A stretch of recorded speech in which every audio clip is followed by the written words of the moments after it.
দ্বিতীয় মহাপাপ হলো পিতামাতার অবাধ্য চলা। জীবনে কোনোদিন পিতামাতার অবাধ্য চলবেন না, জীবনে। এখন তো মনে হবে যে পৃথিবীতে সবচেয়ে বড় খারাপ মানুষ আমার মা। অবাক কথা, আরে আমি টাকা দিলাম 500টা, দেখি আমার মা কখন আমার বড় বোনের ছেলেকে দিয়ে দিয়েছে। আরে টাকা দিয়ে আমি আর দিন রাত আমার মা আমার বোনের ছেলেদের গল্প করে। তারপরে যখন তখন দেখি আমার মা খালি আমার বউকে গালি দেয়, অকথ্য ভাষায় গালি দেয়।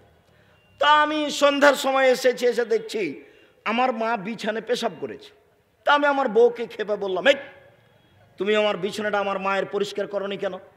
তখন আমার বউ বলছে, তোমার মায়ের কাপড় তুমি পরিষ্কার করো গা, তোমার মা আমাকে অকথ্য ভাষায় গালি দেয়, আমি পরিষ্কার করব মানে? গালি দেয় এ কথাও ঠিক। তুমি ঘুম থেকে উঠে দেখছো যে যা করছে তোমার মা সবই উল্টা।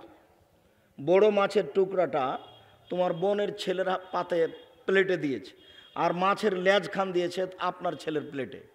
তো রাতে আপনার বউ গল্প করছে, তোমার মায়ের স্বভাব, তোমার মায়ের স্বভাব, তোমার মা এরকম। তোমার মা যে বড় চাকা খান তোমার ভাই বোনের ছেলেকে দিয়েছে, আর আমার ছেলেটাকে মাছের এই নেজ খানটা দিয়েছে। তখন আপনার মনটা খুব খারাপ হলো। ঘটনা দেখলেন যে ঘটনাই তাই।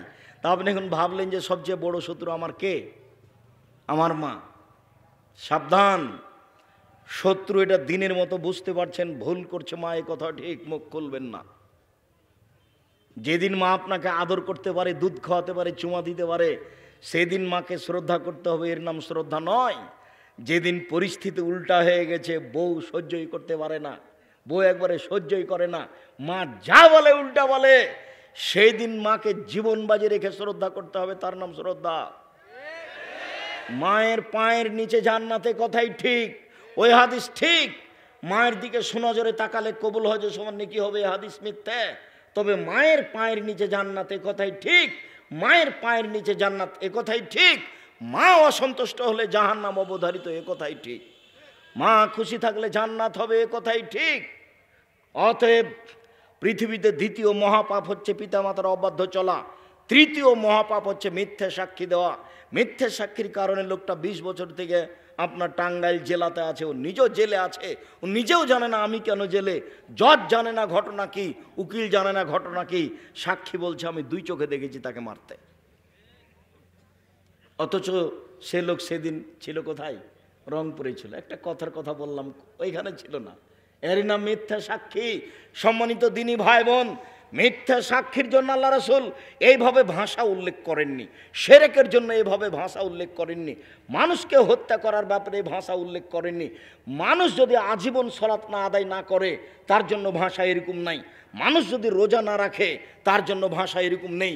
কিন্তু আল্লাহ রাসূল বলছেন, কেউ যদি 1 টাকা সুদ খায় তাহলে 36 বার জেনা করে যত পাপ হবে, 1 টাকা সুদ খেলে তার চেয়ে বেশি পাপ হবে। তিনি বলেন সুদের পাপের 17টি ভাগ রয়েছে, তার ছোট ভাগ হলো মার সাথে জেনা করলে যেমন পাপ হয়। কি দিয়ে আপনাকে আমি বুঝাই যে সুদ কেমন পাপ? সম্মানিত দিনী ভাই বোন, আমি একটা লম্বা হাদিসের খুব তাড়াতাড়ি অনুবাদ করছি। এই হাদিসের তাড়াতাড়ি এক পর্যায়ে পৌঁছে গেলেই আমরা আলোচনা শেষ করে দিব। তবে এক খেয়ালে চেয়ে থাকবেন 19-20 হয় না যেন। যদি 19-20 হয় তাহলে ধরতে পারবেন না।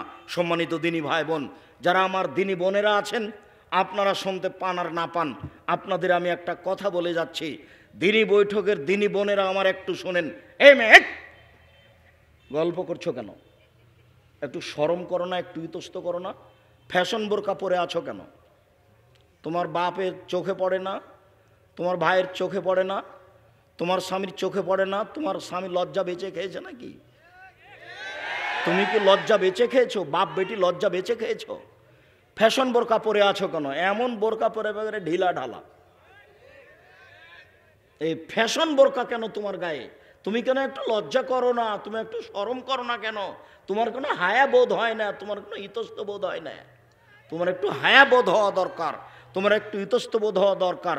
আমি তোমাকে জোরালোভাবে বলে যাচ্ছি, উপস্থিত বৈঠকের দিনী বোন, আপনাকে আমি খুব জোরালোভাবে বলে যাচ্ছি, আল্লাহে আল্লাহর কসম করে আপনাকে বলছি, আপনি জিন্দেগি তার এই বোরখা কোনোদিন গায়ে উঠাবেন না।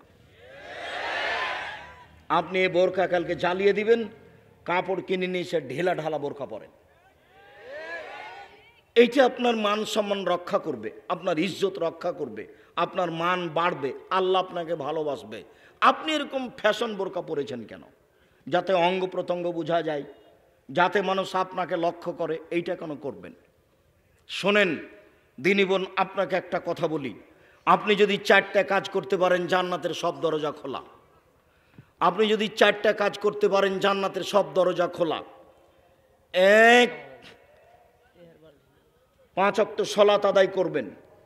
2, রমজান মাসে সিয়াম পালন করবেন।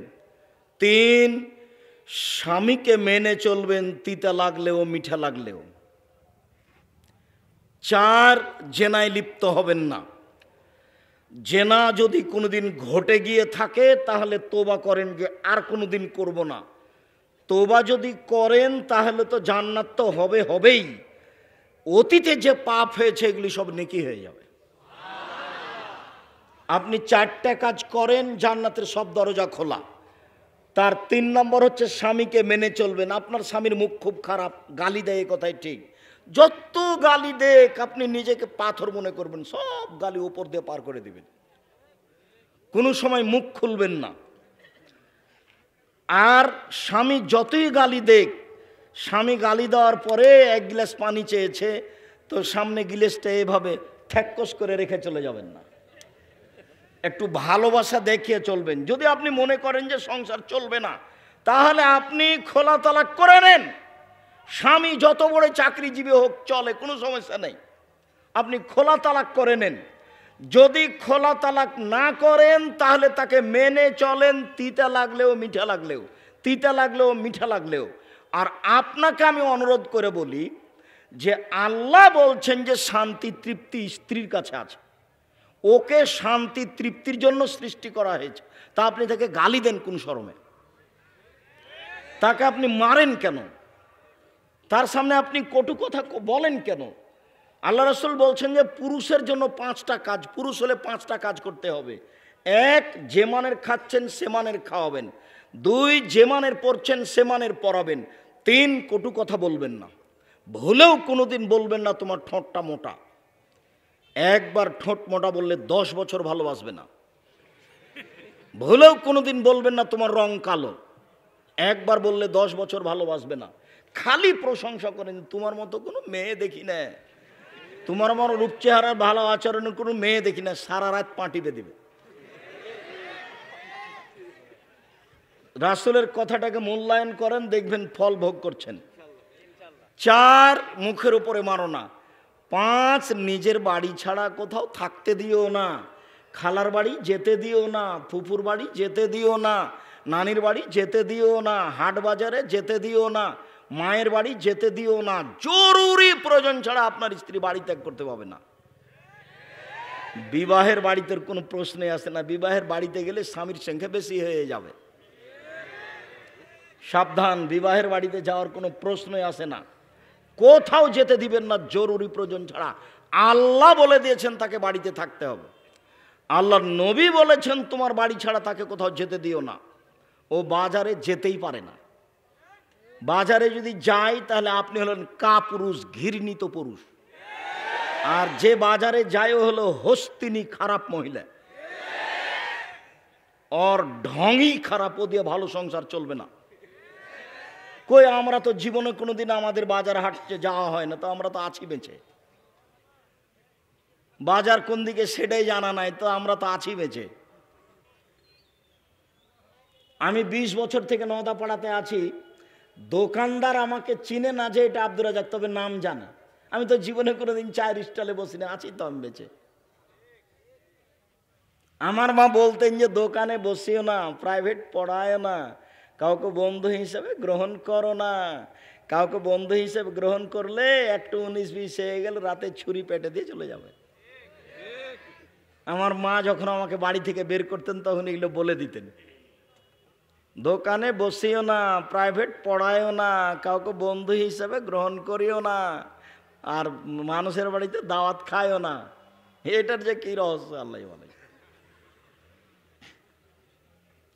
সম্মানিত দিনী ভাই বোন, আপনারা 5টা কাজ করেন আমার দিনী বোন, ইনশাআল্লাহ জান্নাতের সব দরজা খোলা। অতএব 5 ওয়াক্ত সালাত আদায় করবেন, রমজানের সিয়াম পালন